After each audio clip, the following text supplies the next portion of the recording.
Amadou François Gueye sur les raisons de son limogeage, aucune précision. Khalifa Sall referme définitivement la page sombre de ses 2 années de détention politique. L'ex-maire de Dakar qui dit avoir le regard rivé sur son avenir tient à œuvrer pour le développement du Sénégal. La résidente permanente de l'UEMOA au Sénégal octroie une bonne note à notre pays. Allons croire, le Sénégal a un taux appréciable d'exécution des projets malgré quelques difficultés. Au cours de cette revue, des textes réglementaires, programmes et projets communautaires seront passés à la loupe. Voici les titres et tout de suite le développement.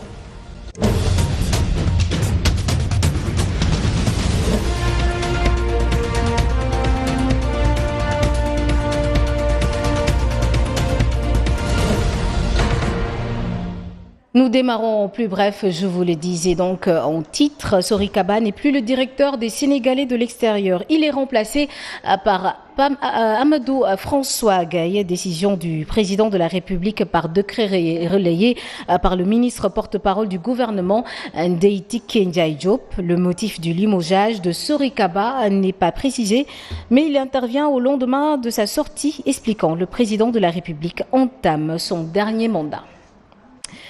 Après 2 ans de détention politique, l'ex-maire de Dakar, Khalifa Sall, tourne la page et fait cap pour 2024. Face à la presse cet après-midi, le patron de Taxawu Sénégal estime avoir tourné la page et la priorité maintenant pour lui et ses partisans, c'est d'œuvrer pour le développement du Sénégal horizon 2024. L'ex-détenu donc de Rebeuss est également revenu sur les dures conditions de détention dans les maisons d'arrêt et de correction. Compte rendu à Alassane Baldé.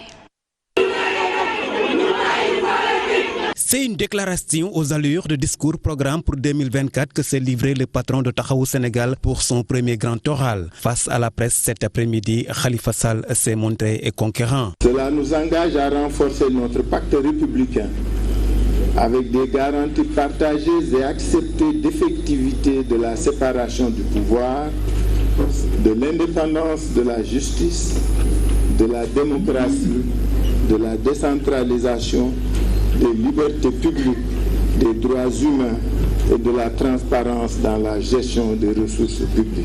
J'ai puisé une énergie nouvelle que je continuerai à mettre au service du Sénégal. Se voulant pas revanchard, l'ex-détenu de la MAC de Rebeuss dit d'y tourner la page. Pour moi, ce fut un fort moment de communion avec Allah. Nous ne devons pas céder aux excès de la politique, ni perdre notre temps à ressasser le passé. Le passé est passé. Par ailleurs, il a demandé aux autorités de revoir les conditions carcérales des détenus. Cette détention a renforcé mes convictions. Elle m'a permis de voir les drames humains provoqués par les longues détentions préventives qui transforment de présumés innocents en présumés coupables. Gonflé à bloc par ses partisans dans une salle archi-comble, Khalifa Sall en appelle pour un Sénégal de tous les âges et de toutes les ambitions. Et au cours de cette déclaration, il a réitéré son attachement à la famille socialiste qu'il n'a jamais d'ailleurs quittée. Khalifa Sall est toujours avec Alassane Baldé, Mohamed Diaw. Cette épreuve n'a pas entamé nos convictions, bien au contraire. La fidélité à nos valeurs nous a permis de résister à l'acharnement du pouvoir.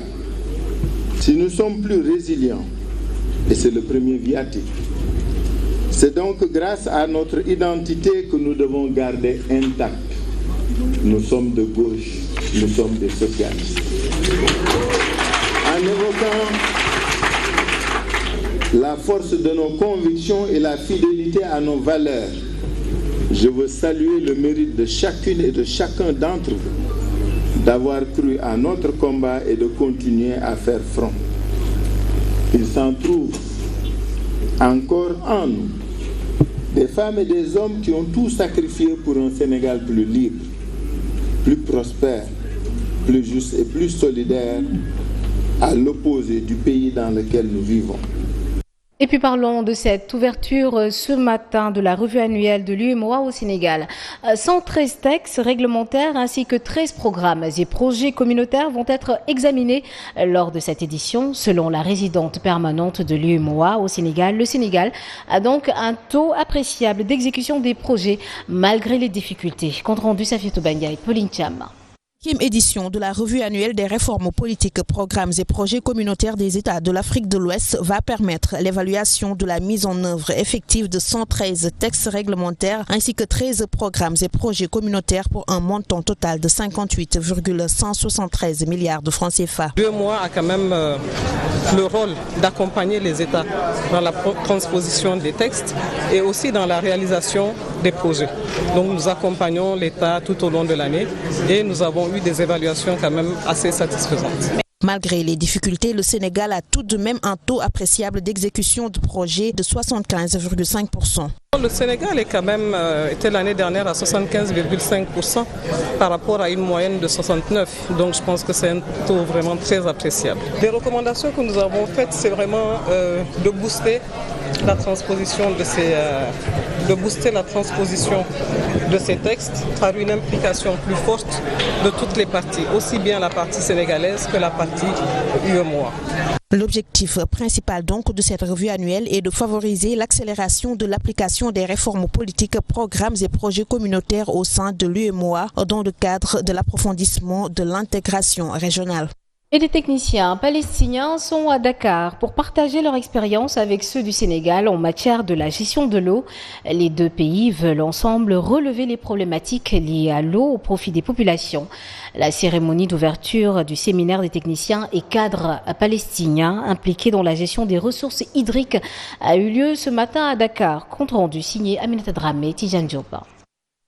Le Sénégal et la Palestine embouchent la même trompette dans la question de la gestion de l'eau. En ce sens, des techniciens palestiniens sont à Dakar depuis quelques jours pour partager leur expérience. De notre côté, nous avons techniquement développé un certain savoir-faire. Eux aussi, de leur côté, ils ont développé un savoir-faire.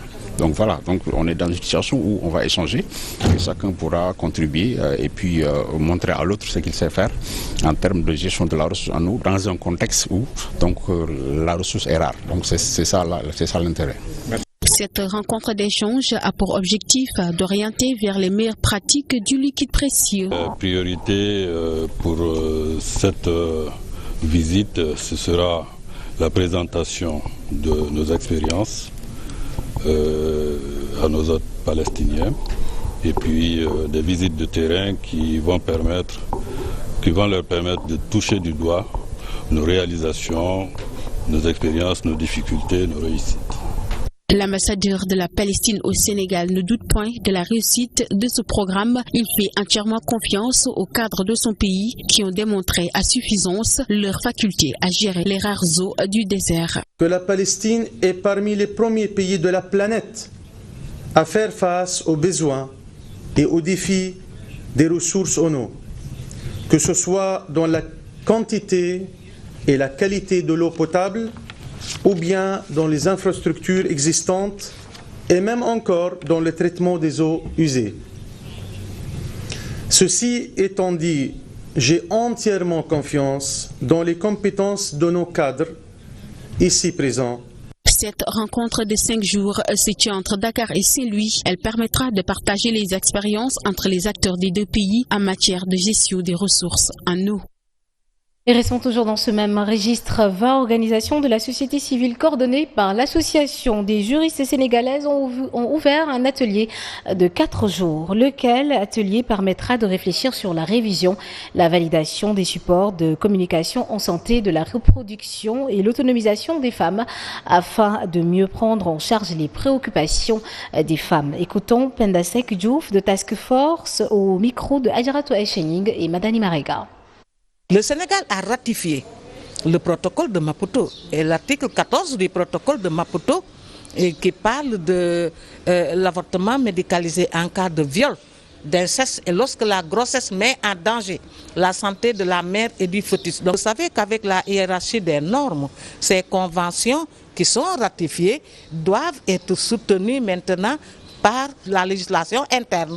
Et la législation interne n'a pas encore pris de disposition dans ce sens. 20 organisations coordonnées par l'Association des juristes sénégalaises et comprenant des organisations faîtières, des dispositions très intéressantes que nous devons porter à l'appréciation des populations, à la connaissance des populations et aussi les revoir dans le cadre de l'autonomisation des femmes et de la lutte contre toutes les inégalités de genre.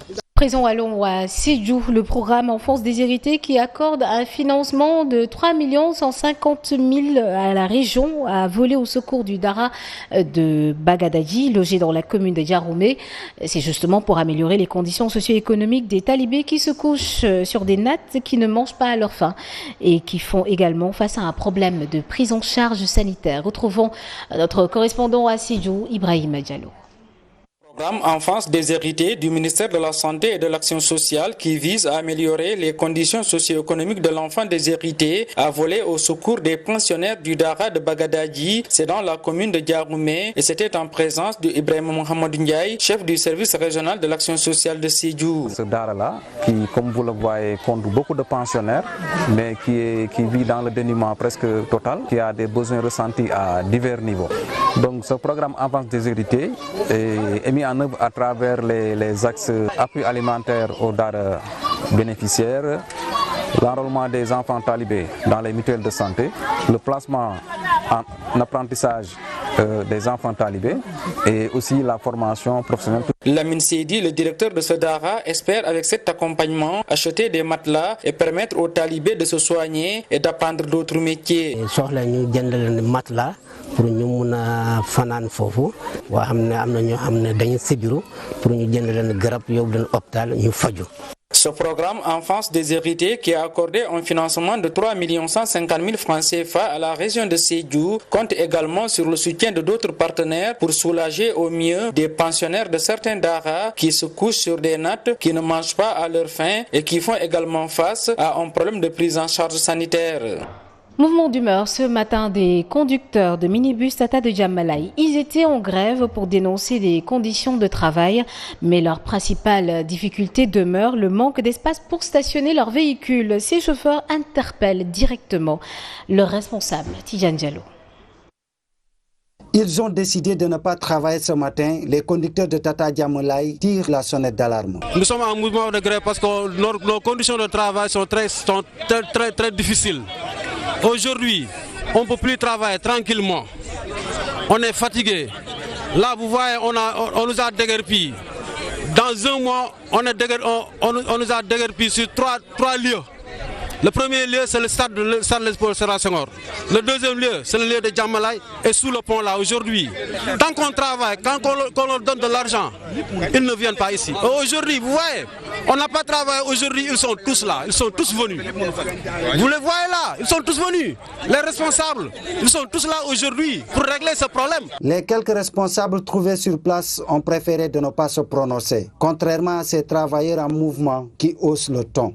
Si les Tata se mobilisent aujourd'hui, c'est-à-dire que nous sommes fatigués. Et nous terminons cette édition avec une note de sport. La conférence des ministres de la jeunesse et des sports de la francophonie Conféges organise un atelier d'élaboration d'un plan de développement en faveur des femmes entraîneurs et des femmes officielles techniques dans les États et gouvernements membres des pays du Sud. L'objectif de cet atelier consiste à contribuer à l'émergence de nombreuses femmes africaines, francophones, encadreurs ou officiels techniques aux échéances sportives internationales d'ici Paris 2024. Compte rendu, Sadio Abibouka, Babacar Soumaré. 3 jours d'échange et de réflexion pour donner